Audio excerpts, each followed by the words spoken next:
Typically, there are 3 or 4 categories of investors. The first one being the complete individuals, NRIs, angels. The second one being the angel networks. The third one being the incubators, which is again for very early stage. And the fourth one being venture capital funds.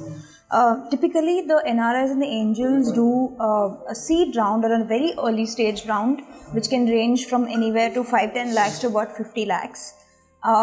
Similarly, incubators also do a very early seed stage.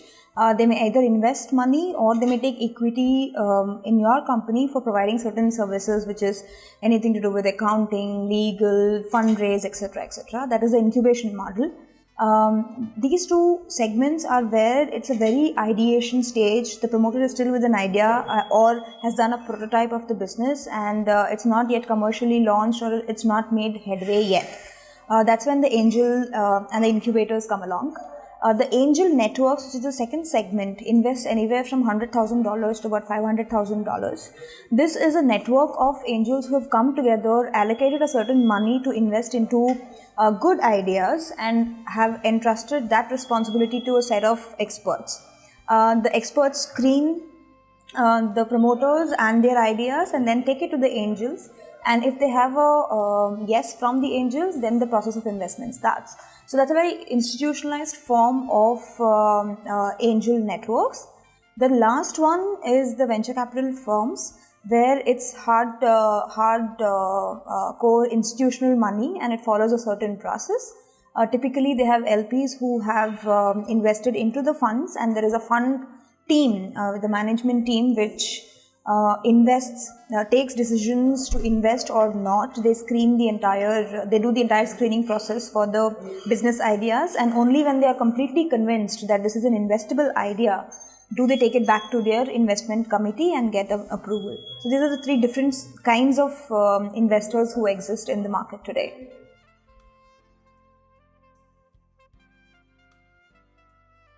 Some of the myths that we see promoters have with the fundraise process is the first one being that if it's a very early stage, then I might not give away my equity.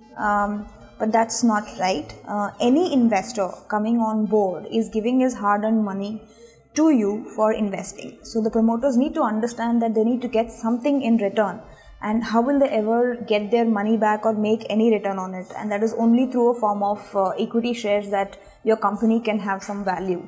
It's not a liquid stock, so they will have to wait for another investor to either give them their money back or give them any returns. So it is very important that the promoter is very open-minded when it comes to raising funds. He will have to part with some part of his equity.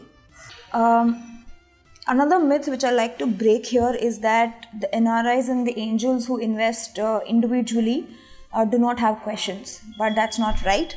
Every investor who's putting in his or her money into the business will have questions. The level, the depth of the questions or the kind of grilling may be different. But yes, everybody will have questions.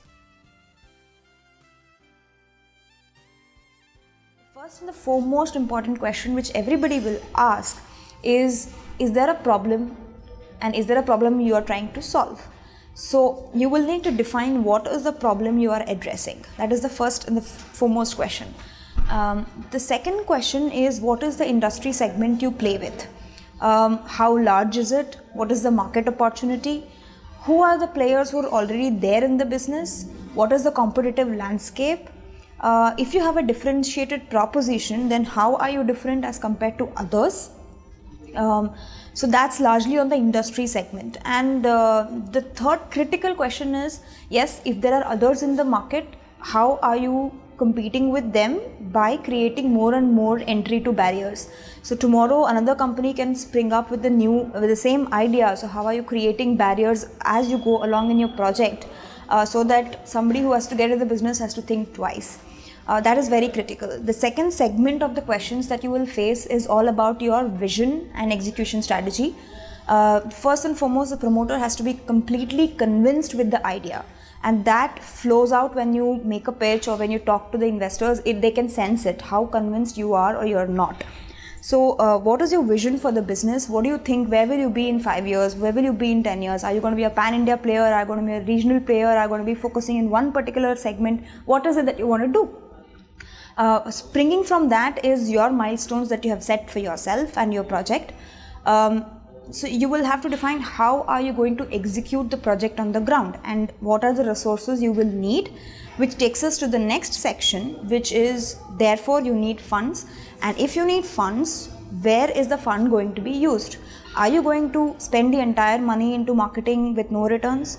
Are you going to spend the money into technology? Are you going to spend the money in creating the right team for you for your project? So it has to be a good balance of all of this, such that the investor doesn't feel that the money is getting burnt and there is no return on it. So you will have to manage the utilization of funds, which is one of the critical questions that the investor will ask any stage investor.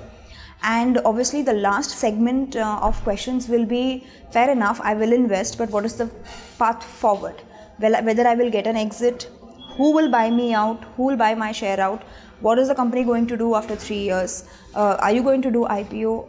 So the whole plethora around how they will get value out of the investment, that is the fourth segment of questions. These are broadly the 4 segments of questions which be it an angel investor or a venture capital will ask.